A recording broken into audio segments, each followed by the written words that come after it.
What's up, Rue Dexter? Rue Dexter? Rue Dexter? Rue Dexter? Don't say that you feel me if you don't check on me. Bet you just wanna link cause I gotta check on me. See the way I move, got you wanting to be next to me. Girl, I see through all your intentions. Don't think I'll let you play me for a second. Always know for coming first, never coming second. Try love once I already learned my lesson. I mean, just to start off, just tell me how you feeling right now, since we're all doing this. To be honest with you, I feel good. I feel good. I feel at peace. I'm happy. I'm happy in life. I'm happy with my family. Like I couldn't. If I told you I was going through something right now, I'll be lying. Cause really, I'm not. Okay. If I'm going through something, you know what I mean, it's probably just finally becoming a man now. But you know. What does this mean to you though? Like doing this interview, is this something that's the next level for you in a sense? Nah, I just feel like more. Honestly, like between me and you, I feel like more like it was just something that had to be done. Because people know of me, people heard of me, people hear my music. But it's like, what's my background? And what's my background? What's my life? What's my story? And I feel like what's a better place or a better time for me to do it than doing it during the interview? You get what I'm saying? You don't got no distractions. You don't got no background noise. It's just me and the person who's asking the questions. You know what I mean? Bro, interview, like you said, I just feel like it's been a long time coming. You got a lot of fans, a lot of friends and family, but mainly the fans that know you for your music. I feel like they don't really know who Jamien is. You always put out the music. You always, whether it's videos, but people don't really know like your background, who you are, and how you got to where you are now. I mean, just with that being said, do you feel like this is a perfect opportunity for you to show the people and the fans and let them know how you came up to this point that you're at now in your career and in life? Yeah, man. Cause like if you did your research on me and like if you've been around to see my growth, then I would say you would know like there's no better time than now. Like I've never done an interview ever in my life. So and I've never really told people much about my life unless they heard it on my songs, because that's how I express myself, through my songs, through my music. So I honestly feel there ain't no better time than now. Is that intentional? Where you just put out your music and let the music speak for itself and let that be how people perceive you, is like through the music, you feel? Well, to be honest with you, I really don't care how people perceive me. My main goal and my mindset every day is to be myself. If I'm not being myself, then I'm uncomfortable, because now I'm being what I'm trying to be, what everybody else want me to be. And to be honest with you, like that's never been me. I've always been the type of person that always wanted to do my own thing, always wanted to go my own route. You got people dancing, getting sturdy. Well, guess what? Now I'm singing. You get what I'm saying? You got people singing. Well, I'm gonna start rapping. Like that's just always the type of person I am. I never wanted to follow the wave. I always believe in myself, in my craft. I know my talent, and I start waves. I don't ride them. And I think that's perfectly said, because I feel like now we're gonna find out how you create those waves and how you, I guess, lead the way in this music shit. So right now with this conversation that we're gonna have, that I think is so important, we're just gonna take it down memory lane, and we're just gonna go down memory lane and talk about how you got to this point. Am I in the back over here, bro? This is history, man. This is history. So this is practice. I'm just talking right now. It ain't nothing practice. We just going with the groove. We live right now. I'm spitting real facts. I don't need to practice. I don't need to do nothing. Whatever you ask me, I'm gonna tell you. That's what I'm here for. Ain't no boundaries in this. I don't need you guys to say cut. Let's do it again. Like whatever you hear from me right now, whatever you ask me, I'm just gonna give you 100% truth. This shit ain't hard. This is easy for me because it's real. It's coming from the heart. Exactly. But I guess let's start off with the most important thing, which is your introduction. For the people that don't know, for the fans that may know, uh, give them an introduction of who you are as far as your artist name, where you're from, and what you represent. All right, so my name is Jamien. What I represent is MF, Marte family. That's my last name. That's my heart. That's what I do it for. My main goal is to leave a legacy behind. And I come up from Lawrence, Massachusetts. That's where I'm from. Right now, I'm living in Haverhill, Massachusetts. But I never forget where I came from. Because if it wasn't for Lawrence, Massachusetts, I wouldn't be where I am today. I wouldn't be who I am today. So. And you say you're from Lawrence? Lawrence, Massachusetts. Yeah, Lawrence, man. Okay. All right. 978, representing. That's what it's all about. To the day I die. Now, how'd you get your name Jamie? For the people that may not know. Well, for the people that may not know, the way I got my name Jamien was through my mother. Jamie is actually my middle name. So my dad wanted to name me after him, Dominic Marte. But my mom was like, I don't want my son to have to live under his shadow, you know what I mean? So, my father's already a famous singer. He already got his name established, and she felt like she wanted me to have my own name, my own lane. Okay. And I guess that's how that came about. It's crazy that you say that though, because in the beginning when I first started making music, my name wasn't Jamien. I used to go off DMarte JR. I remember that. Yeah. You get what I'm saying? So my father called me one time and he said, I think you should change your name, your music name to your middle name, because we don't want to have it. I don't want you to be under my own shadow either. You get what I'm saying?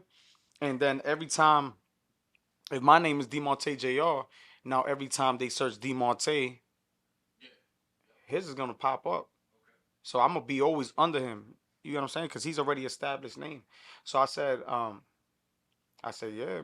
yeah, pa, it only makes sense. And I came out, couple songs named Jamien, and everybody was just loving it. And I had my own little style, you know what I mean? I used to say my name and I used to like stretch it out like Jamien. Something like that. Trying to give, like, I've always had like that shit. Like, I want to have my own sauce, my own spice, my own swag to everything. So that's how that came out. And I've been Jamien ever since, I'm Jamie until I die. It's my name. So that's how that came about. Absolutely. Now, you grew up in Lawrence. Could you tell us a little bit about how it was growing up in Lawrence, Massachusetts? Yeah, so growing up in Lawrence, I'm going to tell you like this. It ain't easy, but it could be easy. You know what I mean? Like, and when I say by that, you know what I mean? Just so I can clarify what I'm saying right now. I'm saying that because Lawrence can be a good place for you if you're not somebody that's in the mix. You get what I'm saying? Like, if you're just a regular civilian, you go to work, come home, take care of your family, Lawrence is a good place. But now if you out in the mix, you trying to chill with a bunch of people that's gang banging, that's going through, that you don't know what they going through. They out on the streets all day and you trying to be with them, you chilling with your friends, you know what I mean, doing bad shit, you just in that life. Then it can be a bad place because it's a small city. Ain't no hiding. Nobody can hide from nobody. You got a problem with somebody, you gonna find them. It is a small city. You got the north side and you got the south side. And that's really it. You know what I mean? Is there much of a difference between both ends as far as you know? I'm gonna keep it a complete honest with you, man. I lived in Lawrence pretty much my whole life. And if you put me in South Lawrence, I know how to get home, but I don't know too many street names. I don't know too many none of that. I'm from North Side of Lawrence, and I'm raised there, and it's weird because when you from when you from the North Side of Lawrence, when we was younger, we ain't even have no reason to go to the South Side. You get what I'm saying? Yep. And when I was younger, we didn't have the high school at the South Side at that time. The high school was at the north in the North Side. You know what I'm saying? Yeah, like, and we just exactly. You know what I mean? So I'm just a North Side baby. Everything I did, I didn't even know too many South Side people. I've been to every school in the North Side district, but I never touched. Man, I went to every school, man. I went to the Leonard School. I went to the Bruce. I went to the Gilman. I went to the Tar Box. I went to the fucking Leahy at one point. Young. I went to the Arlington School. I just went to so many schools because remember, at first, you know what I mean. My pop's a singer. You know what I'm saying? So we move a lot, but that's not even really the main cause. You know, like I went to some schools. Um, you know what I mean? We move around. My pop's a singer. Then I went to other schools when my mom and my dad split up. You know, we moved into different areas, so now we got to go to other schools. And then I went to other schools because I got kicked out. You know what I mean? I just couldn't be. I was just. I'm not a bad person. I'm not a bad kid. You know what I mean? I was never. I was never a bad kid. I was just a lost child. You get what I'm saying? You got your father that's on tour all day. You know what I mean? He's just blowing up because he was never. I wasn't born into this famous life. I came. When I was growing up, my father wasn't. He was doing music, but he was still one foot in the streets. You get what I'm saying? So, um, I didn't just grow up having money and still now it's not like we living like P Diddy. You know? So what you're saying, it wasn't an easy. Nah, it wasn't. It wasn't an easy childhood because remember, I'm living with my mother. And my father's making sacrifices to go to tour. At those times, we didn't have Cash App and none of that shit. Where, Bob, can you send me, you know what I mean, $100 while you gone? Nah, it's like I got you when I get back. But he's just blowing up. There would be times he'll be gone for like seven months. When you say he blew up, like what does he sing? Like what? He's an artist as well. Yeah, he's an artist. He's a bachata artist. He's a Spanish singer. So he blew up in the city as well, Lawrence. Yeah, blew up in the city as well. And how was that when he blew up? As far as when you were growing up and you seen that, I mean, that is that why you said you were bouncing around like house to house? It was. Well, that's part of it because we're moving from place to place. You know what I'm saying? And we getting evicted out of certain places. Then they break up. You know what I'm saying? We moving. We had moved to, I believe it was Warren Street. That's when I started going to the Bruce School too, and I just got. It's just living, just not having your mom and your father there is just a bigger. It causes it's like a big impact on a child. You know what I mean? Cause my mom is working. My mom is working all day. Yeah. My dad's on tour. Like I said, ain't no cash app. It's not like he can just send us some money so we can just be straight. So my mom got to make the money for the time being to take care of us. So what that do? That just leaves me with a whole bunch of free time. And now what I go ahead and do is I'm chilling with my homies that they probably don't got parents, or they probably got parents, but they parents probably don't care too much about them. My parents just have they working, they grinding. They splitting up. They already split up at that point. So I just become just like I said, my father had a foot in the street, foot is still in the streets, and I seen a lot of what he did, and I always looked at him as an idol. You know what I mean, sorry, pops. You know what I mean. I know you probably don't want this to be out there and shit, but it's just me keeping it real. I always looked up to him as my idol. Just like now, he's a famous singer, and look at what I'm doing now. So at that time though, like I said, I was just this badass kid. I ain't care about nothing. I ain't know about no consequences. I ain't know about doing no life in jail. I ain't know about nothing. You know what I mean? Somebody said, "All right, we going be scheming tonight or something." I'm with it. I'm with whatever, bro. I ain't never had no fear. You ask anybody, they tell you. Like I'm always there and I'm always ready for whatever. And even now, you get what I'm saying? But now I'm more grown. Now I'm more grown, and You learn from those experiences. yeah, for sure. Growing up. I learned from them experiences, and if it ain't if you ain't messing with my family, if you not somebody that's if you're not my closest friend, because everybody that's around me is only family, or if not, they turned into family. I've been with them for 20 years. I already know who's my circle. So I know how to avoid situations. I know who I should be around and who I should not be around. Now let me ask you this, Jamie. How would you describe a young Jamien, growing up in Lawrence? I know you mentioned you were living with your mom, you were going around different schools, moving to different locations. Um, how did that impact you as a kid as far as um, with making friends and just being in different schools and stuff like that? To be honest with you, I was never really like worried about that. Like I was more like excited. I had friends everywhere. Like I at this point I can't even walk outside without running into somebody because I went to so many schools. You get what I'm saying? Like I didn't only live in Lawrence. You know what I mean? I lived in Lowell. I lived in New Hampshire, but I lived in Lawrence for like 17 years. You get what I'm saying? But I lived in multiple places, so I know everybody. I feel like I know everybody. Okay. You mentioned your dad was an artist. You remember seeing him like on his grind as far as the music goes? Did you ever see him in the studio? And how did seeing that impact you? Or what was going through your mind seeing your dad following his dream to be an artist? It's funny that you say that because, like I said, when my dad started blowing up with his music, he still had one foot in the streets. Me and my father, me and my father lived in the studio. We slept on the studio floor. I see my father counting $60,000 cash on the floor with me, and he's coming up. He's grinding every day. You know what I mean? We wake up, pack the bed up, put it in the closet, turn on the studio, and he's grinding, and I'm watching him. I watched everything. I seen everything. I seen from the bottom to the top. Now, was your dad the first one in your family as far like dealing with music and involved with that? Well, from my dad's side of the family, yeah.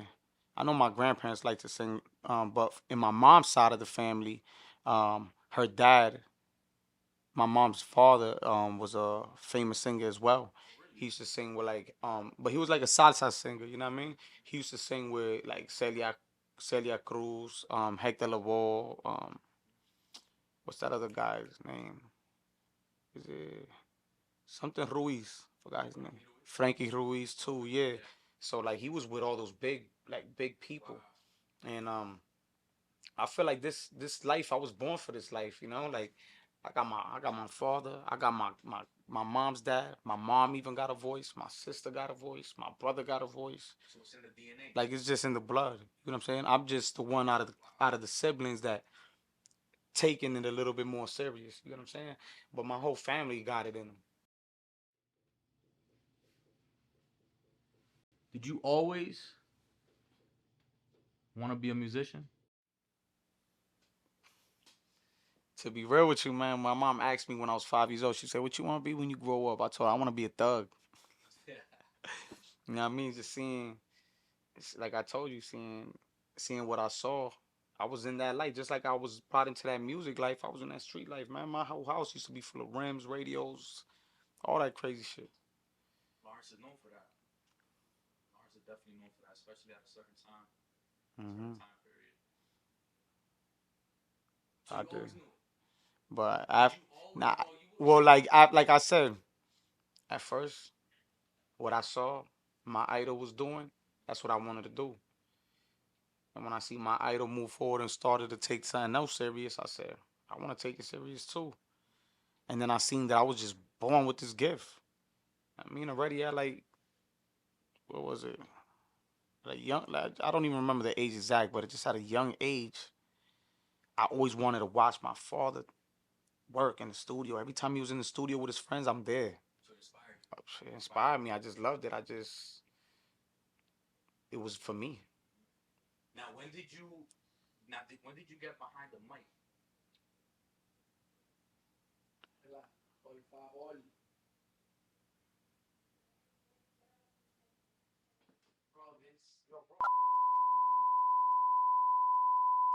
Because now that we established that you were born in this is not just by coincidence. You know what I mean? We're talking about shit being in the blood. Um, I want to know, and the people want to know, how old were you, or roughly when was it that you first got behind the mic and actually recorded something? Because right now, I mean, would you say what, like 10 years old, 13? Like, could you give us a rough year of when you started gaining interest for this music shit? Yeah, like I can't give you a rough year off the top of my head. But I can tell you it was around when I was like 11, 12 years old. Crazy. Like my cousin Todd Boogs, he had put me, he was like the first person to put me behind the mic. Like I told you before, I've always been around studios. My father's famous bachata singer. We lived in the studio. I watched him do his thing. But I never got to actually record on a mic and make a song. So I used to go. Oh yeah, I was just watching, and my little cousin Top Books, he was doing his little thing around the city and booming, and I was like, you know what? What's the perfect time? I get behind the mic with my cousin. Um, it was like 3, 4 summers in a row. He his dad had already bought him his own little studio setup and stuff like that. And I used to go sleep over. His dad used to bring his food and everything, and we would record. And he would always like tell me like, "Damn, that's fire. That sounds fire." So he was definitely one of those people too that made me believe in myself with the music. Not really, I wasn't really taking it serious then, but he would hype me up. You know what I'm saying? He would hype me up, and that was the first times. If you ask me, the first time that I first got behind the mic and actually recorded a song. Yeah, exactly. Ty Books, Yeah, cousin.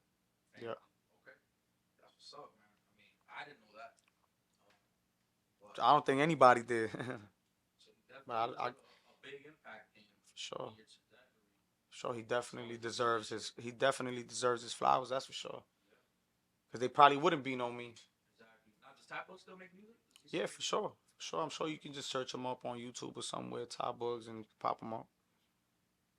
Absolutely. Shout out to Typo, man. For sure. Now, when you got behind that mic, like,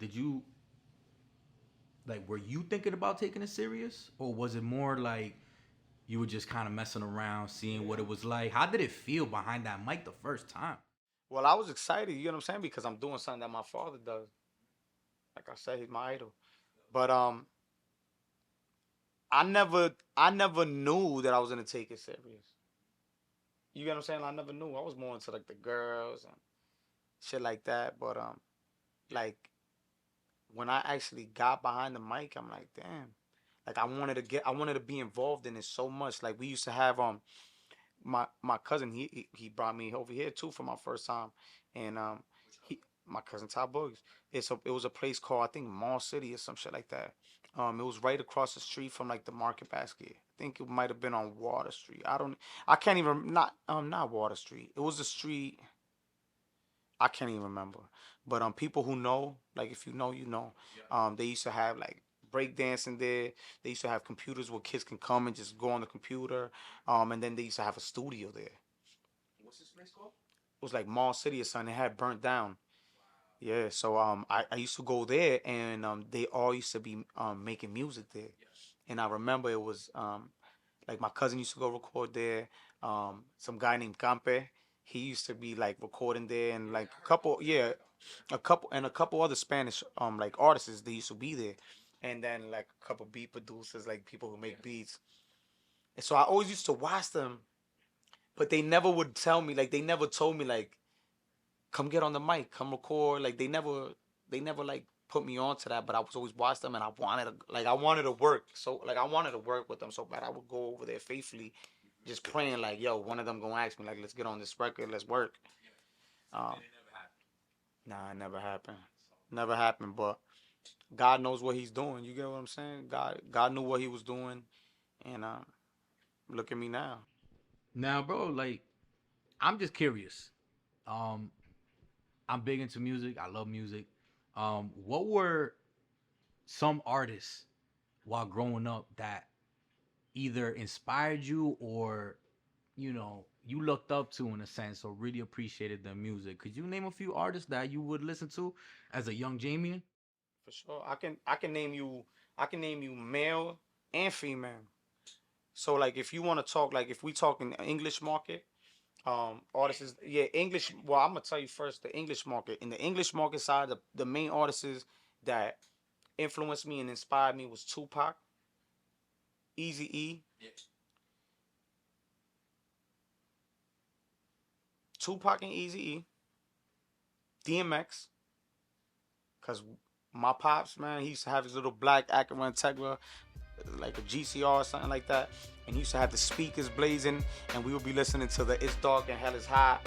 Stop being greedy in the car just bumping. You hear the 808s, like 808s wasn't even like popping like that, but the bounce had the fucking car shaking. Um, Female artists in the English market, I used to love SWV. Like I'm so into you, I'm so into you. Yeah, bro, like she, like their voice, like it was just something about them. Like I just loved it. Um, Spanish market, if you want to go into the Spanish market, I grew up listening to and being inspired by Rakimi Kenway. Rakimi Kenway was one of my favorite groups. I was going through a lot of hard times in my life, and they helped me get through that. Just like Tupac and Eazy-E helped me get through that. Um, I used to also listen to like Hector y Tito, you know what I mean? Like the Tito El Bambino and them people, Wisin y Yandel.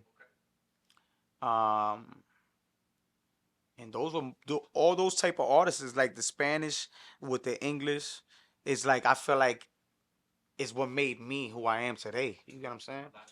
A lot of influence, and I'm just like like if you threw every one of them in a blender, then threw a little bit of salt, you know what I mean, on like a little bit of my sauce.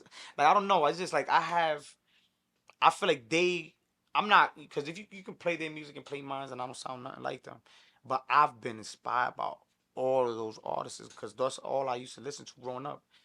Fun little memory. I do remember, like, while you were growing up, because um, I used to, every time I used to bump into you or see you, you were the young dude with the Tupac shirts, the NWA, the Easy E shirts, and just always, I remember you always listening to like Tupac at that young age, and it seems like you really appreciated that real, um, you know, that real impactful like hip hop. And also I remember you listening to like Chicago too. Like, that's like a whole nother genre a lot of people don't really listen to or even know about. My father put me onto that. He used to like take me on little car rides with him, and he used to show me the songs, and I just used to love them, man. Tupac helped me get through a hard point in my life. Like when my father and my mom split up, we went through a lot in our life, and there was one point where we had moved to Springfield, and then from Springfield we had moved in. When my mom growing up, she was in like a foster home, foster care. So we had moved in with her foster family, and they were like her real family. You get what I'm saying? Like her foster mom was like her real mom. Her foster sister was like her real sister. You know, like all of them, they were like her real family. So when we went in there, they treated us like if we were their nieces and their nephews. You know, like their family. And till this day, I look at them as my family, like my real family. You get what I'm saying? Because they took us in at our hardest like times in our life, and they fed us. We lived in their home. Like I just love them, man, and that's just a point in my life that I won't ever forget. And Tupac right there, man. Tupac just helped me get through that. I used to walk to my bus stops, going to a going to a school where there ain't too many, Spanish people, and I was just like one of the few, and I felt like, how do you call it? Like Tupac said, man, I felt like a hellraiser. I was just that bad kid coming all the way from Lawrence, Massachusetts, being in the city where nobody knows me. They don't even listen to the music I listen to. And I'm walking to my bus stop like, why me? I'm young. Why me? I got my father. He's famous. Why am I going through this? Because you see all the social media and you see everything, and you wonder why your life ain't like that. But Any particular Tupac song that, really stands out to you? Like, what do you have any favorites? To be real with you, man, one of my favorite albums is Until the End of Time. Got a bunch of favorite songs in there. But like if you talking about like singles, you know, like changes, I see no changes. Wake up in the morning and I ask myself, if life worth living, should I blast myself? You get what I'm saying? Like the Hellraiser song, you know what I'm saying? Just Mama raise a Hellraiser. Like it's just that's how I felt, you know? So it really resonated with you. Yeah, for sure. That's dope, man. I love that. I gotta ask you this. So you're going to Mill City. Is it Mill City? What was it? Mall City, Mill City. Mall City? Well, I don't even know, but you might. It's Okay. yours sounded more correct. So, I really couldn't remember. Like I really can't remember the name like that, but it was something. so you're there. You got a bunch of artists in the city. What was the music scene like? Do you remember hearing any local artists as far as this time period? To to be completely honest with you, like when I was coming up, everybody in my city was doing rap music, like you know, underground rap music, and you had like till now, you know, people love. There's a rapper called Scientific in our city. They say that he created like you know how we call ourselves Lawtown. They say he created that, and I give all my respect to everybody that came before me. And I wish I was around in those times to experience those things with them people and be a part of that legacy. But like I got my own legacy, and like I said, they were doing rap music. But me, like I said, I felt like I've always wanted to be different. I used to love the Tupac, but I noticed like a couple of my favorite Tupac songs. You know, he had like the California love. The dude was using the auto tune, and I used to love that. I used to see him with the little thing in his mouth, and he's playing the piano and he's singing. It's like a little tube in his mouth, you know. And I was like, damn, I always wanted to do that. The original auto tune. That was like the original auto tune, man. Yeah, for sure. So growing up in Lawrence, it was all like rap scene, you know. It was just rap scene, pure hip hop. So you're still young. You go in here. You're dealing with music. You see your dad, following his own dream. Um,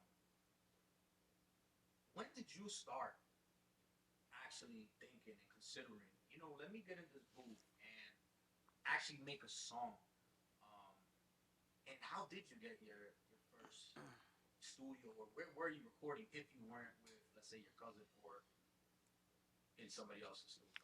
Yeah, for sure. So when I had turned 15 for Christmas time, for like my only gift for Christmas that year, my dad surprised me with a studio. He called me downstairs. He said, "You see your gift right here." I had a little Mac computer. You know what I mean? The mic, the keyboard, the headphones, everything. I didn't know how to mix. I didn't know how to master. Like I didn't know how to make myself sound good or nothing. Like I would record my songs and I'll tell my pops, like, "Yo, pops, I need to get this mix and master." But he's such a busy man, you know, working and traveling. Like I'll probably get like one song mix in a whole month. You know what I'm saying? So I said, enough's enough. Like I'm going on YouTube and I'm gonna learn how to mix and master. And that's what I did, man. I remember I stayed up for like 2, 3 days straight, falling asleep on my keyboard, trying to learn how to mix and master. Cause I'm like, yo, I'm not waiting on nobody. Like I know I got the talent. I know I got it in me. I got everybody putting batteries in my back. I said it's time. So I learned how to mix and master. And then I was like, you know what I can do? I can go back into my dad's old session where he mixed and mastered my first song, and I can see what plugins he used and use them, but adjust them to like the newest song. And I did that, and I'm like, oh shit, it sounds. So you were 15 then? 15 years old. 15 years old. It was old from there, man. I just never got off it, and I've been with it ever since. Now, this is around you're 15 still. You're going to high school. Um, now, was there any song in particular that you recorded with anybody that really kind of made you realize like, oh, I actually have a shot at this music? Was there any song in particular that made you realize like I actually have a shot in this? Well, first I saying 15, 16, just getting into high school and stuff like that. I say it wasn't until my sophomore year I met couple dudes, my boy G Rails and my boy Zach Zandoni at the time. And I wanted to start my own little rap group. My father growing up, he had started his own little thing where he had a couple artists with him and everybody made music together. So I was like, you know, I want to start a little rap group. I called it Second to None. And I remember we made a little song together and we was like, yo, we got to do something with it. So I remember we were going to high school with this kid. He was the leader of the Phase Clan, Phase Temper, and he was like, "Yo, I love what you guys got going on," and he wanted to shoot us a little video for the cipher that we had. So we went under some bridge. We shot this little cipher video. The dude was just blowing up himself off his little Call of Duty games and his montages he was posting, and he shot the video of us and he posted it on his page. And when he posted on his page, like everybody was just going crazy for it. Had like over 100,000 views and everything. You know, people in the comments loving us. And This was your first video. this was like, as far as you as an artist. nah, it wasn't my first video because, like I said, I already had the studios. But this is my first video doing a song with somebody else that actually had some type of exposure. You get what I'm saying? G Reels and Zach Zandoni. Yeah, his name was like Z Sen. What's the name of the song that you guys recorded? It wasn't even there was no name of no song. It was just a cipher. It was just a cipher. Yeah. So, but what happened was, like I told you, the song ended up going like the cipher ended up going so crazy that I remember me and my boy G Reels, we were like, yo, we got to make a follow up for this song. You know what I mean? Like we got to make a follow up. We got a bunch of people that like us. So we did a song called Big Spender. And when me and him did that song, man, it was just so crazy. And all the people that were showing us love from the cipher, from that Phase Temple guy, sharing it on his page and giving us love and giving us a chance while he's coming up himself, they all like stayed with us. So when we posted it, we look on YouTube the next day and it's just going viral. We got like 20 to 30 different pages posting it, people using it for their gaming, like for their montages, putting it as the background songs. Yeah, Big Spender, and it just went crazy. So if you guys want to check it out, you just search up Jamien featuring G Rails Big Spender, and you'll see it, and you'll see that there's plenty of them. That's dope. So you were in high school. So, I mean, how was the reception with that? I mean, you said it went viral, like on YouTube. I mean, how do people receive that? Like when you went to school, because I know you were still in school during this time. Yeah. How do people receive that? Because this was your first, I guess, song that the public really had their eye on, as far as music that was already out. Yeah, for sure. Because like I've always, like I said, when I got the computer and I learned how to do my thing, I was dropping music every day. I probably dropped 2, 3 songs in a day. Whatever song I made that day in the studio, I was dropping it. Ain't no waiting, ain't no thinking of no date like I do now. Ain't none of that no more. So Those are SoundCloud days. Would you say that? Like SoundCloud wasn't even popping at that time. Like before all that, like SoundCloud wasn't popping. Like when I was dropping before, even like the G Reels time, the Big Spender, that was even a SoundCloud time. Before all of that, we was dropping music on Dat Piff. It was a music platform. You get what I'm saying? So I used to drop all my music on Dat Piff. I used to see like all the Lil Wayne mixtapes, the No Ceilings, the DJ dramas, all of that. All of it was on there. So our dream and what we felt like we had to do as upcoming artists was to post our music on there.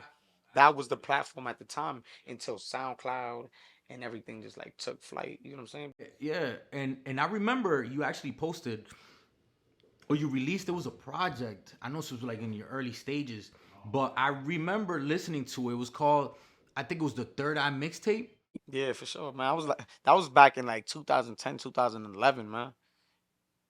I'll be surprised if you can even find it over there. I don't even know if that Piff is still a page, but like you can hear, man. Like I was already doing autotune at that time, 2010, 2011. There's a lot of experimentation. Would you say you were experimenting with the music at that time? Oh man, I was experimenting. I'm doing different stuff. You know what I'm saying? Like I'm, I've always been somebody that wanted to be different. And I loved all types of genres. I love every single genre of music. I'm not over here trying to portray this image of being a gangster and I'm only listening to gangster music. Nah, I always knew who I was. I don't need to prove nothing to nobody. You get what I'm saying? And I know how to protect myself, defend myself, and stand on my own 10 toes. I don't need to be hanging around with 100 people to feel safe. You get what I'm saying? So I've always did my own thing. At that time, you can go back and listen. I was doing every song was different. You get what I'm saying? And then after the third eye, I don't know if you yeah, no. So you saying you heard of you remember the third eye mixtape. So if you remember the third eye mixtape, if you stayed like in tune with me, just like 2 years after that, I had dropped the motivation. Oh man, the motivation. I feel like that's really where it all started. Like, I feel like, during that time period is when I don't want to say you found yourself as far as the artist, but you felt comfortable. I felt like a certain confidence in your ability to, when you get behind that mic, you had a certain control of the style you wanted. Well, for sure, like my fault to cut you off because talking about it, I've never talked about this, but it's crazy because for the motivation, you can see how much I elevated as an artist through the time periods from Third Eye until 2 years later going into the motivation. So the motivation, I'm not sitting here and telling you that I found myself and I found my flow. Nah, because I was still experimenting. But just the elevation, the consistency I put in, it showed in that motivation. And not only that, but the vibes that I had while I was in the studio was just crazy, I had my friend Isaiah here. I had my friend Kobe here would come over. I had a couple other friends that would come over. To be real, it's been so long I can't even remember their names. But the vibes that we had here was crazy. And I used to tell people, man, because I had a bunch of features on the motivation too. If you go look back, listen, and you see, I had a bunch of features. The type of person I was like, I used to tell all my friends, I used to put the beat on, do the hook, do my verse, and I'll tell them, listen, whoever got the verse done first, whoever got their verse done first is the one who's going on the song. I'm not over here trying to pick and choose. I don't do that. I'm trying to put all my friends on. So you want to get on the song, you better get to writing. You know what I'm saying? So my boy Isaiah always had like fucking 2 verses done before everybody else. Like he always had something done before everybody else. Even sometimes even before me. I'm like still trying to think, yo, I'm done my part. I'm like, motherfucker, he's done already. What the hell? Guys are definitely motivated. Yo, bro, it's the motivation. We was motivated. What brought that name about though? The motivation. What made you even like name that? I guess when you name it, it almost stamps a time period in your career. The motivation. What did that mean to you at that time? At that time, I was just motivated, man. I was motivated. And everybody that was around me was motivated. So I felt like we was just in a motivation time period at the time. Even though we still motivated forever, we motivated, we hungry, and we always working. But at that time period, we was so motivated. We was in the studio all day. We was sweating. It was hot. It was summertime. And we was sweating, like real sweat. And I remember I was in the booth and I'm like, man, if you ain't sweating, you're not working. Real hits come from when you sweating, you know you making hits. Absolutely. Now, when did this happen? In this studio that we In this studio right here that we in right now, that's why I brought you here. Because everybody who knows. That's all I gotta say. And that is just one time period here. Cause there's been. And we're gonna get to that, man. This is an exciting time, man. We got Jamien here live, man. Really just opening up and letting us know what a lot of people don't know, including myself. Some things I don't know, but I'm curious to find out because, just the level up has been amazing throughout this time. The motivation. So the studio, man, it's got a lot of history here, man. It's a lot of history. A lot of hits been made. A lot of hits have been made. Not only by me. Not only by me. Not only I can't take all the credit. Cause everybody who stepped in this booth right here burnt this shit down. I had to build it back up. You know what I'm saying? Like this studio right here has given out nothing but pure magic. Absolutely. And hits. As far as like your style, man, how would you describe your style of music? What type of music or style do you deliver to the people? I feel like I give pain. I've been a person that's been hurt before, heartbroken by women. So I speak about that. I speak about everything that I've been through. And my type of style, I feel like it's more melodic. The reason why I say I more melodic is because I like doing harmonies and I love, it's just something about it. It's just, you feel it. It resonates you. Like sometimes I give myself goosebumps when I'm writing. Sometimes I make myself want to cry, man. And that's just me being 100% real with you guys. I put that pain, I got that melodic flows, I can switch my flows, I can give you whatever you want. You want me on a rap beat, I do whatever you want. I'm the best of every world, in my opinion. I mean, I believe in myself and I know I can do anything I put my mind to.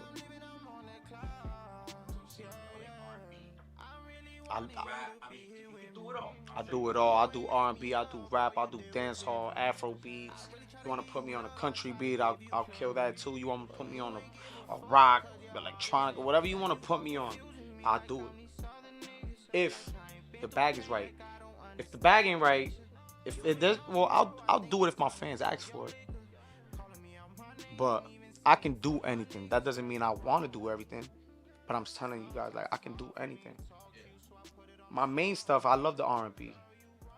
I love R&B music. It's just something about it, the vibes, the vibrations that it lets out into the world, and just being happy. You know, I don't get me wrong. There's days where I'm start thinking about the past and memories, and I go back and, you know, I start talking about that pain and stuff like that. But it all depends.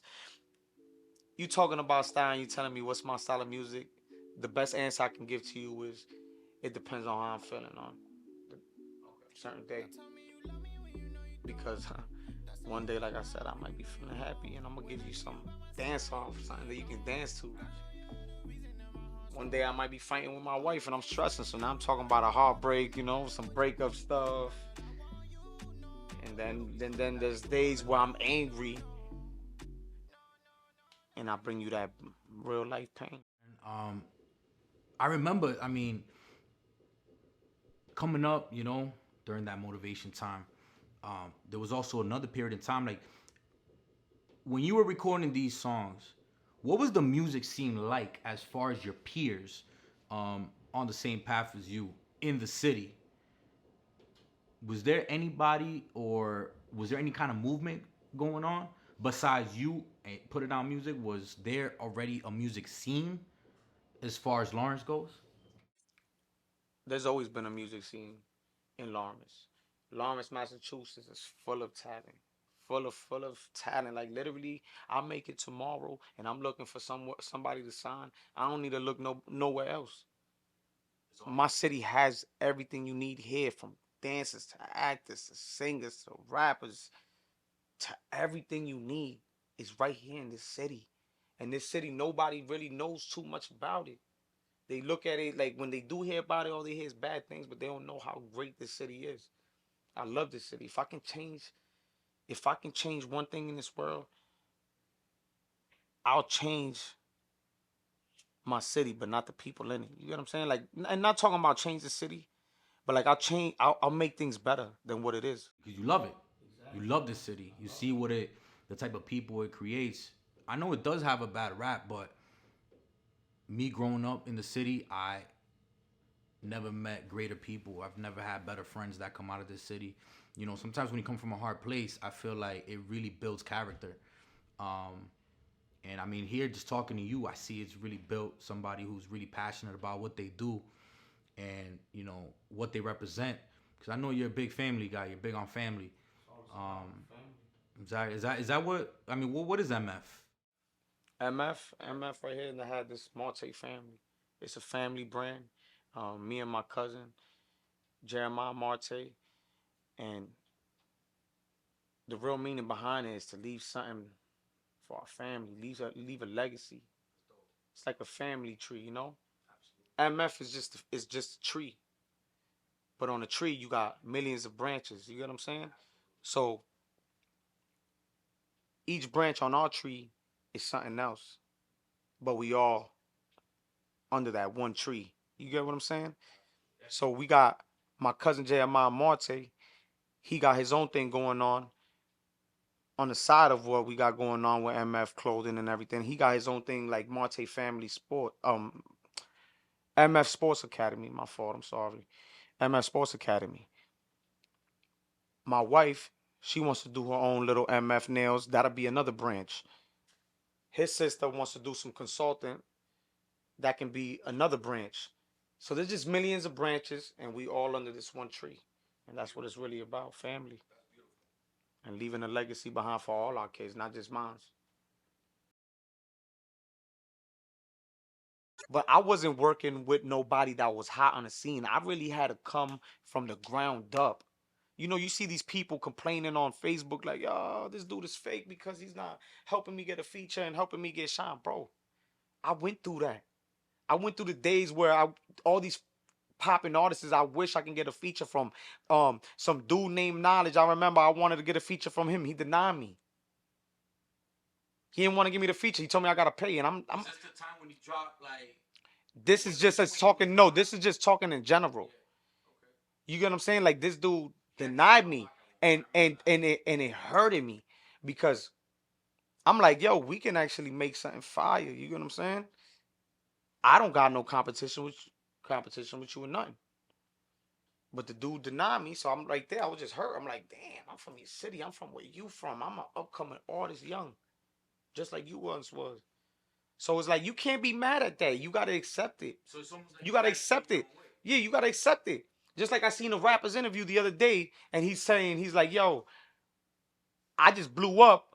All the people that I hit up, a majority of the artists that I had hit up to do a feature with, they done hit me back now like, yo, my fault, bro. I didn't see your message. And it's like, you know what? It's cool. And that was real shit because that shit done happened to me. I'm sure when I make it, all those people that I hit up, they're going to hit me up. And I'm not going to be mad about it. It's just the game. That's how it is. That's just the game. So you really paved your own way. Like you had a kind of. There was really no helping hand in the time when you're grinding, you're making music, and you want to come up. So there was really no easy way into this. So you're saying Jamien really had a. I had to build my own name. I had to build my own name because, like I told you, my first name was DeMarte Jr. But my father called me one day and he didn't want me to be on their shadow, so I had to build Jamien. And I built Jamien through consistency and hard work, man. Like I told you, I would fall asleep on the keyboard, man. I would fall asleep on the fucking keyboard, bro. And I'll wake up and get right back to work. And I stay consistent. And then the shit with the big spender and the cipher, that gave me my little local buzz. And then I just kept making music. And then one day I'm chilling at I ain't tell nobody this. One day I'm chilling with my boy Lewis at the time. Me and him don't speak no more, but that was my boy at the time. We was chilling at his family's house, and they had a studio. And we would go over there, and you know, I had my studio for a long time already. I was already tired of recording in my studio. Sometimes as an artist, you want to go to a different environment and cook up. So I'm over there at my boy's family's house, and we cooking up. Every day we would go cook up. Every day there was more new people, new rappers, new artists. Like they just had an amazing vibe. You know, my boy, my boy, they like my uncles now. Well, Lewis's uncles, they're like my uncles still to this day. I'm still cool with them and close with them. It was their studio. His uncle Chegwe and Tony, and they would go in. I would go over there, and they would just let me record all day and just vibe out, and they would give me the good vibe, good energy. And one day I ran into this artist, Peter Hayes, and he's working on some straight drill shit like that. I don't know if it was Lil Herb that made the beat. The doom doom doom. The fuck was that? Damn, what's that name? Yo, you know that name? That fucking fuck, man. But he was working on some. He was working on some drill, like on some drill shit. for a couple minutes that down the block when I'm sorry when it's drama time. Oh, the little Herb, the little Herb song. Whoever watches this video, they gonna hear it. You know what I'm saying? When it's drama time. So they were rapping on that hard shit. Yeah, on that drill shit. So I'm over here and I'm thinking, remember, I've been doing this auto-tune shit, this little singing shit. I'm like, yo, imagine we go ahead and put my fucking flow, my auto-tune type of flow, mixed with his drill type of flow. Cause at the time Peter Hayes was rapping, bro. And he had some fire, bro. Still do. Why? Nah, I didn't know him at all. I didn't know him at all.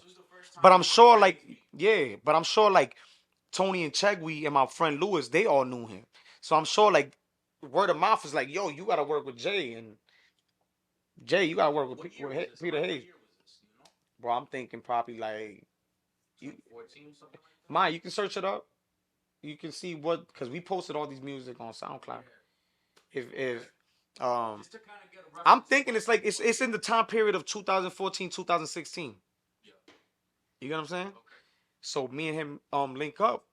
The next day we already in my studio. Now we in my studio. So you guys didn't record at where you met up the first Nah, we didn't record there because that was just like we would go there and we would vibe out and we would make music. Yeah. But you know what I mean? Like me personally, I made music there. I got hundreds of records there. You know what I'm saying? With them. But like I've never released anything out of there. You know what I mean? Okay. So you invite Peter Hayes. So I invite Peter Hayes. I'm like, yo, we gonna work, but I'm gonna bring you to my studio. I got, you know what I mean? I got the big studio. This right here, where you see behind me, when magic happens, like I told you. So I'm like, yo, we going to my studio. Next day, we in my studio. And there it was history, bro. He had like 4 of his niggas. I had like 3, 4 of my niggas, and we just bumping, smoking.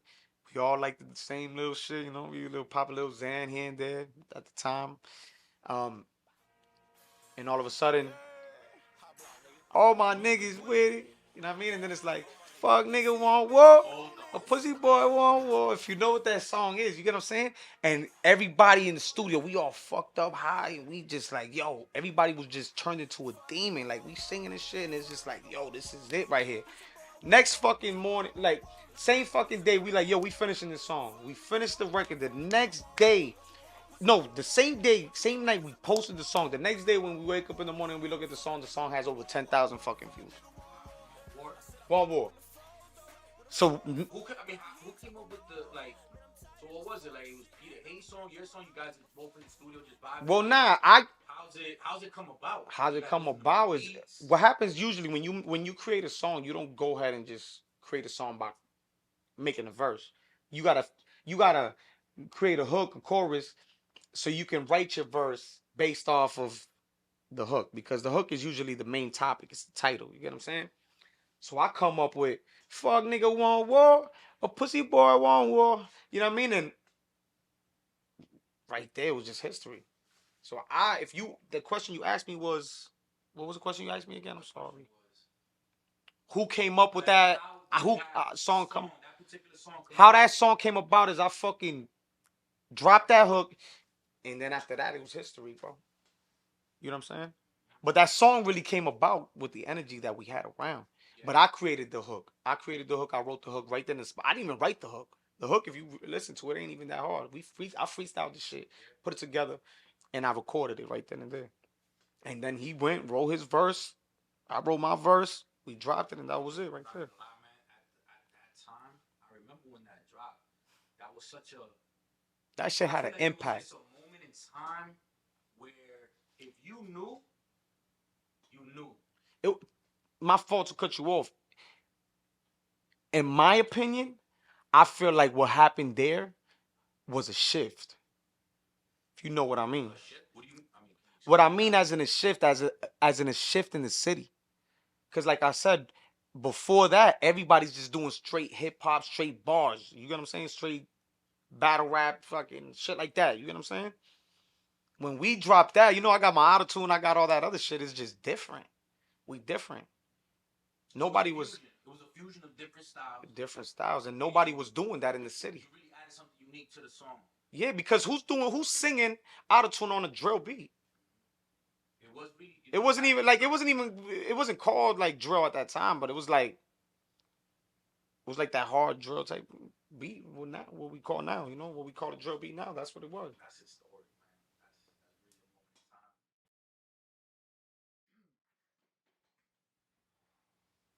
So now was Want War the only Peter Hayes song that you guys collaborated in? I do remember at the time Peter Hayes had, he was putting out music. He had a couple songs out. A lot of people were resonating with. Definitely, a buzz was being generated. Now, when you guys dropped Want War, was that the only song that you guys made together, or? Nah, because to be real, I felt like it was a booster. Well, after we dropped One War, it was like a booster for both our careers. You get what I'm saying? Like before One War, me and Peter Hayes was only getting probably like 300-400 views a song. You get what I'm saying? We was doing our thing locally, and I don't know, like I don't even know, how where Peter Hayes came from. You get what I'm saying? He just came out of nowhere. Um, at least for me. You get what I'm saying? So when I met him and we made One War, I already had the experience of buzzing at that one point when I did the big spending in that little cipher. And I knew after the cipher I had to do a follow up. So after One War, I told him, I'm like, yo, we gotta keep going. Like people are loving this shit. We gotta keep going. We gotta keep dropping. So it got to a point where like after One War, we was in the studio together every day. We would link up. Some days we wouldn't even record nothing. We would just vibe out and chill or do some bad What were shit. those studio sessions like? Man, them studio sessions was crazy. It was a vibe and it was a different time in my life. You get what I'm saying? Because we was popping Zans, we was drinking, we was doing all that crazy shit. We was smoking like 10, 15 hours a day. You know what I mean? Like crazy shit. You get what I'm saying? Um, Is there a particular memory you have of that time period when you guys are making music in the studio? there's some shit we did that can't be on camera. You get what I'm saying? We'll leave it at that. But man, it was just all the great times we had. Just and all the songs that me and Peter Hayes had. What other songs you guys had? Man, we got So Me, we got Ballin', we got One Day. That's a classic. One Day, that's a banger, man. Like if we was to drop a video to that today, that should have still all of our songs would still be relevant. Cause I feel like we was just ahead of our time. You get what I'm saying? And I brought him into my world. You get what I'm saying? Like I brought him. I told bro, I said, yo, you gotta switch the flow up. We gotta switch it in order to be relevant. We gotta switch it because everybody is doing the same thing, not only in our city, but everybody's just doing the same thing around the world. You get what I'm saying? So my mindset, like I said, I always wanted to be different. And that's what I told him. I said it's time to be different. And he took that like, you right. And that's what we did. In history, a lot of classic songs. Definitely a lot of classic support after that. So, too many. And some songs that ain't even dropped. Like just yesterday, I was in my vault. I opened up the vault, you know what I mean? Listen to it. I got over 100 unreleased songs. More than 100. And I ran into a couple other songs that I'm like, damn, I can't believe this didn't drop. That's crazy. Didn't you guys have a project coming out together? Like I remember you guys had a song, there's a lot of buzz around that. Did you guys have a project coming out? And what happened to that? Nah, we never had no project. No project? Never had no project. Like we never sat down and like, yo, we're gonna come out with a project. We were just making songs. We did a couple shows together, like headlining Jamien and Peter Hayes. You know what I mean? Like we did a couple shows that we did together, like where we did a whole set just our music. But we never sat down and like, yo, let's do a project together. We never did. Unfortunately, like some things happened and came up that got in the way of that. But it's really it. I like that. Hottest in the city.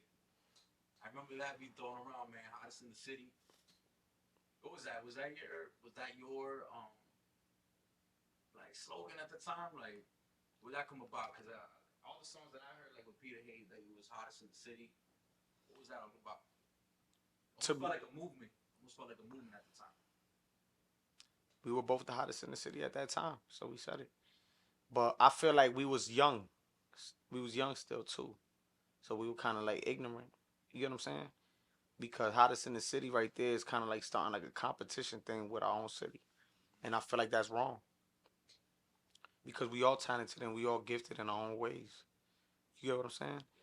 Like the Jamien that I am today, I ain't screaming I'm the hottest in the city. I'm not trying to prove myself to nobody. I'm not trying to be better than nobody. I'm trying to be better than what I was yesterday. You get what I'm saying? So you'll never hear me scream that no more. That was a time where you getting buzzed and you don't know how to act. You get what I'm saying? Like, I feel like that can break you. But you felt that way at the time, hottest in the city, and I feel like you were absolutely were. And I thank you and I appreciate you for even saying that. To be real, because like you said, I felt like I was too. But you gotta be humble, man, because God can give you everything, but in the blink of an eye, He can strip it all away. You get what I'm saying? And like I said, we all gifted in our own ways. Like I can be, like I said, I was the hottest in the city. You get what I'm saying? But I was just the hottest at what I was doing. And I was doing something different. Still kept it true. Yeah, I still kept it true to my style. You get what I'm saying? But like everybody's gifted and great at their own ways. Like my boy Wiz, my brother, man, we made hits together. He can make.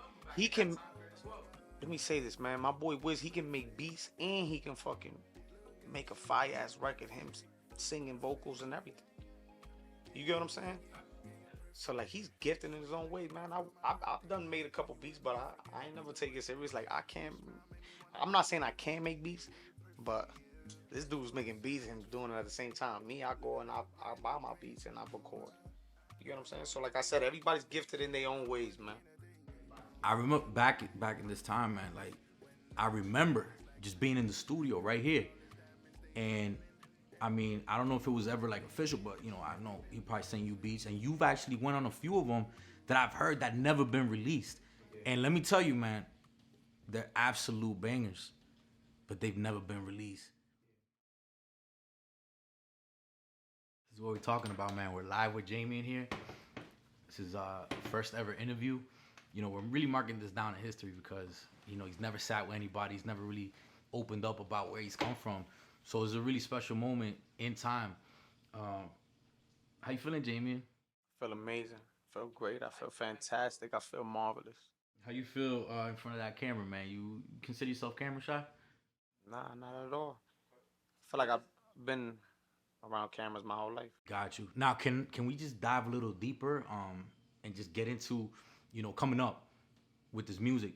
As far as Rich Wired, I know that's somebody that you really have a connection with in this music. You guys collaborate all the time. Now, how did you end up meeting or coming across Rich Wired? A lot of people know him as Drastic Designs. He's a big, you know, graphic designer. I mean, how did you link up with him?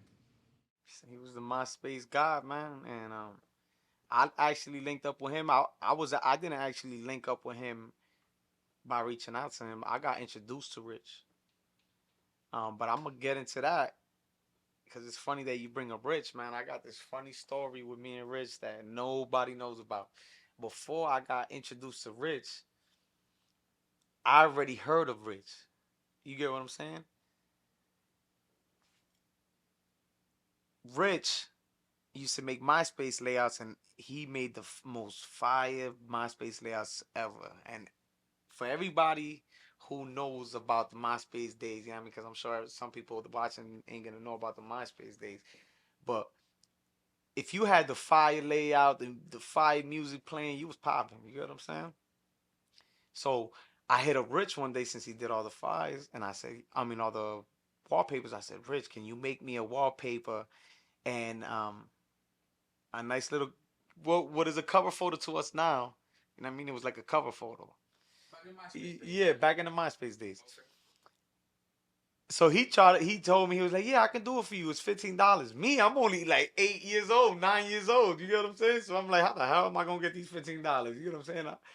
I tell my parents, they going to probably think it's a scam or something. You get what I'm saying? So I never got the MySpace layout, man. I never got the MySpace layout. But it all worked out, you know what I mean? Years down the road. Before I just knew of him from Drastic Design. He's definitely busy in the design world, man. He's worked with a lot of great people. He was out in the mixtape when Dat Piff, you mentioned Dat Piff. You know, he was all over those mixtape covers. A lot of people don't know that. He stays low key, but You know, he's definitely he's, exactly, not fully on. exactly. So yeah, I got introduced to him. Going back to your original question, I got introduced to him from my brother Newton, man. Newton, I've been knowing Newton 20 plus years now, man. Like Newton, I've been knowing Newton since like 8 years old. So Newton introduced me to Rich, and from there it was history, man. Like just as much as Newton used to put the battery in my back, like every time I would make music, it was like, yo, that's fire, that's fire. Even though now I listen to some of it, I'm like, that shit was trash, man. Like you, Def was trying to gas me up, but like he put Rich put the battery in my back just as much when Newton introduced Rich to me and showed him his music, showed Rich my music, and we were all there chilling. Um, Rich was like, "Yo, this is fire, man." So I was just like, "Damn!" And ever since then, we just clicked it, man. He was locked in. That's beautiful. That's beautiful. I mean, what was so? What was just like? Was he doing like graphic work? Like, what was it? How did you guys initially collaborate? What was it on? Because I don't think he was making. I don't think he was producing at the time. Nah, he wasn't. He wasn't making beats. He wasn't doing nothing. He was more just like a mentor and just there. Anytime I needed an ear, it's like my brother Newton, and he would just always put a battery in my back until like one day he was just like, "Yo, I'm gonna make beats."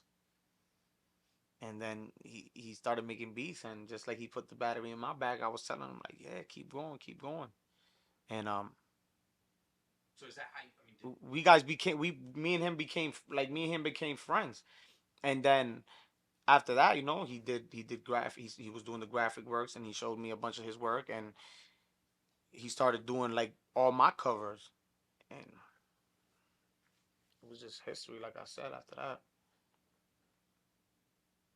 now, as far as the music, like when did you guys lock into the studio? Because I know he just started making, producing beats, and with time, I'm sure you guys initially you got on one of his songs. Is there a particular, let's say, um, like a beat or a song that you got on that you guys looked at each other and were like, "Yo, this actually sounds good. This could be there could be something to this." yeah. So when he was making the beats, I'm one of those people, like I told you before, I can go on anything.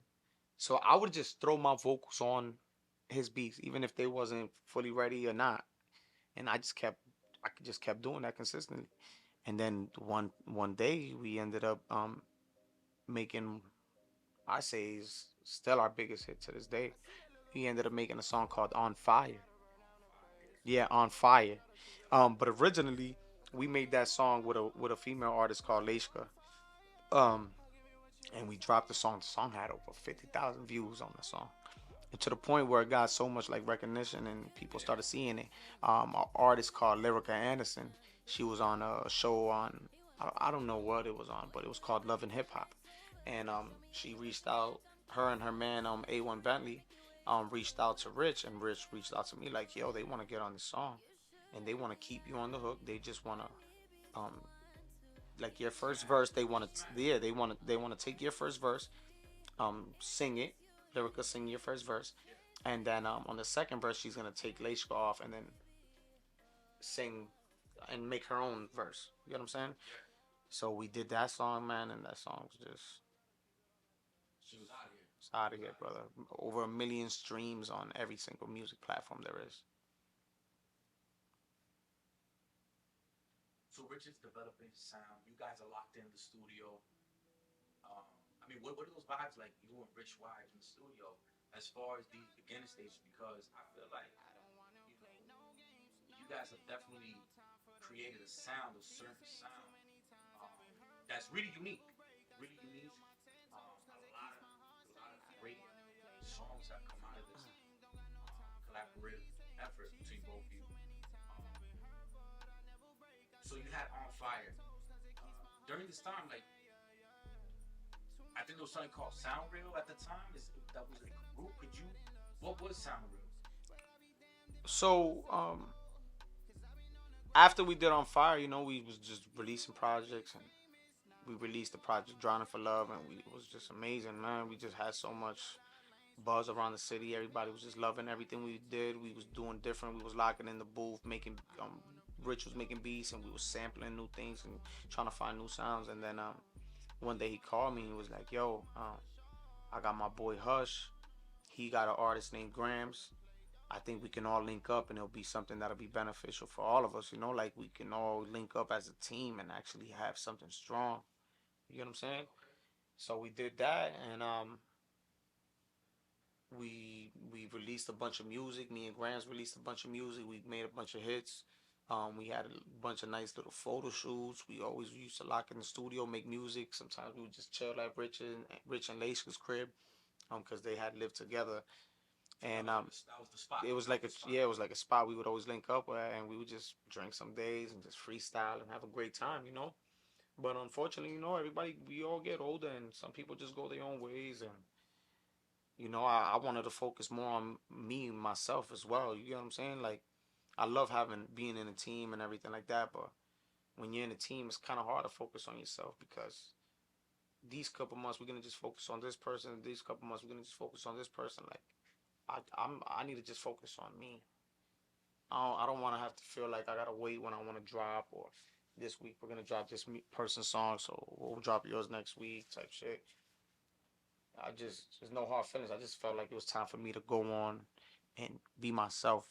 And I was just right there where it was like, I'm finally finding my sound. You get what I'm saying? Yeah, okay. So sound wherever you say you really find your sound. I know you dropped the project during this time period, Drowning for Love. Yeah. You know, there was actually a song that really stood out to me. It was produced by Rich Wyatt. It's called She Bad. Okay. But that song, I really felt like it was a pivotal moment as far as Jamien as an artist, because, you know, prior to this, you know, you were with Peter Hayes, you collaborated with Lil A, you know, some other artists, and it was more like, you know, it almost had more like a street feel, you know what I mean? Yeah. But this project, Drowning for Love, I mean, correct me if I'm wrong, it was almost like you switched it up, the whole vibe, the whole sound. And like I said, She Bad was really the song that stood out to me. And I feel like that was really, it was like really a sound that you and Rich Wyatt created that was really catered to you and your style. Could you like speak on that project and how you felt? Like, what was your mindset as an artist during that time period? Well, you can see, like, in the Peter Hayes time periods and what we was rapping about, that's what I was going through at the time. You get what I'm saying? Every single song you see me put out, if I put it out, it's because that's what I've going through at the time, or what I've been through. So at the time of Drowning for My Love, man, I was heartbroken, man. I just got into I just broke up with the person I had been with for like 5, 6, 7 years. And man, I was just heartbroken, and I was just drowning. I was drowning. So if you look at the cover, it's just somebody drowning, you get what I'm saying? And I was just drowning. I was drowning for love. You could really, you look back at that project, it's very obvious, underrated, or even overlooked. But it's just, I really feel like that was a pivotal moment where you found the sound that you and Rich created, really, that just, I feel maybe brought you to the next level as far as your essence as an artist. You know what I mean? It really captured a strong point, you know, in your creation of music. But that's dope, man. That's really dope. Bro, like I said, I always want to be better than what I was yesterday. So I always felt like I had to switch it up. I never wanted to be the same. Why am I going to do something that I was doing 2 years ago today? That means I'm not progressing if I'm doing the same shit I was doing 2 years ago. So that's a conscious effort of yours, It's just to constantly evolve every time, because I'm really deeply in competition with myself. I get upset with myself when I'm not doing what I feel like I'm supposed to be doing.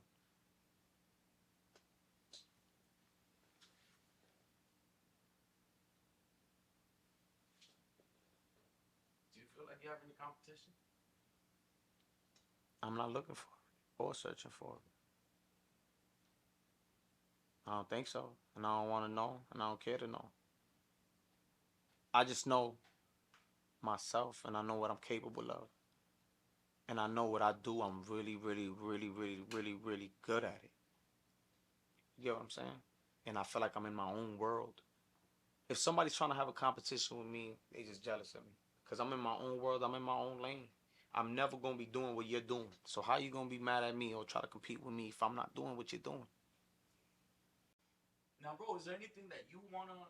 I mean, is there anything at the moment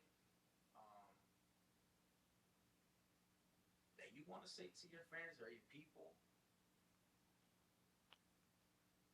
Do you have anything coming out as far as like a project or anything like that?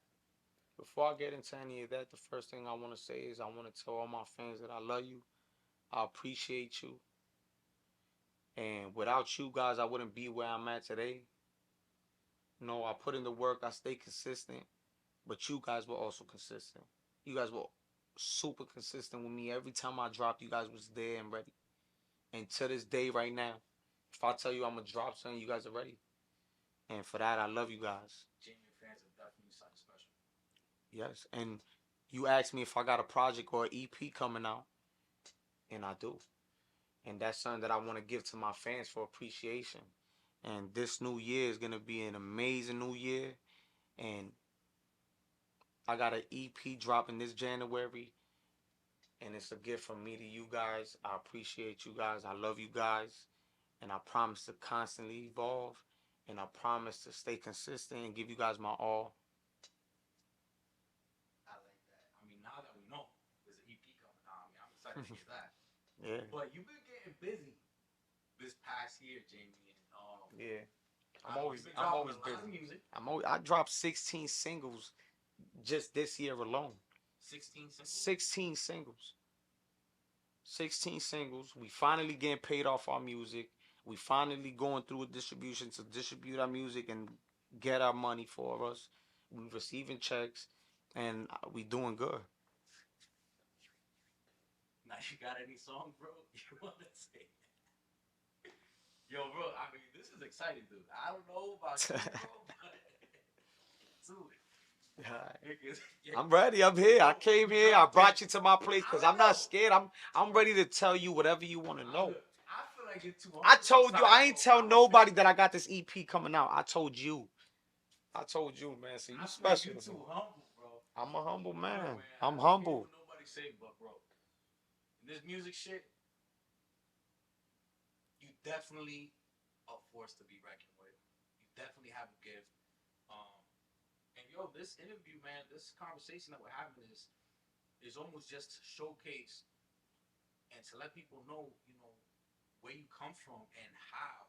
I mean, if you listen to the music this past year alone, it's just on another level. And I'm coming. I don't know, man. Like, I feel like you're too humble, and that's cool. But man, the world's got to hear the music because it's something that, I mean, I don't really hear in a lot of people, to be honest. The 2 or 3 names, but you've been getting busy. Any songs you feel like the people should already hear? Like, any songs stand out to you that you put out this past year? That people need to hear? If they haven't already? Exactly. Well, they got to listen to Love Don't Change. They got to listen to Blind. They got to listen to Without You. They got to listen to Hours. They got to listen to Time Again. They got to listen to Perfect with my boy, me and my boy Wiz Dakota. They got to listen to Falling in Love. I got more. They got to listen to Drama Free. They got to listen to Trust Me Again with my Jamaican boy. My Jamaican boy Spinner. I could really hear the elevation, man. So much. I got so much music that I dropped this year. And I got so much music in the vault that is crazy, man. If I die today, I'll have music for the next 5 to 10 years. What do you feel like you have to offer this? I mean, we could talk about what you have to offer to the city, but I mean, music is worldwide. What do you feel like Jamien has to offer the world with his music? When you listen to a Jamien track, what do you want the people to take out of it? Well, before we get into that, don't forget, I just heard what you're saying. You're saying that I'm too humble. The reason why I'm so humble is because God is the one who blessed me with all these gifts and all these blessings. Without him, I don't got none of this. You get what I'm saying? God blesses me. And like I said before, in a blink of an eye, he can take it all away from me. So that's why I'm humble. I'm grateful. And what I can offer to the world, what I feel like I can offer to the world is a message. What's that message, Jamie? What message? What are you trying to? What's your message to the world?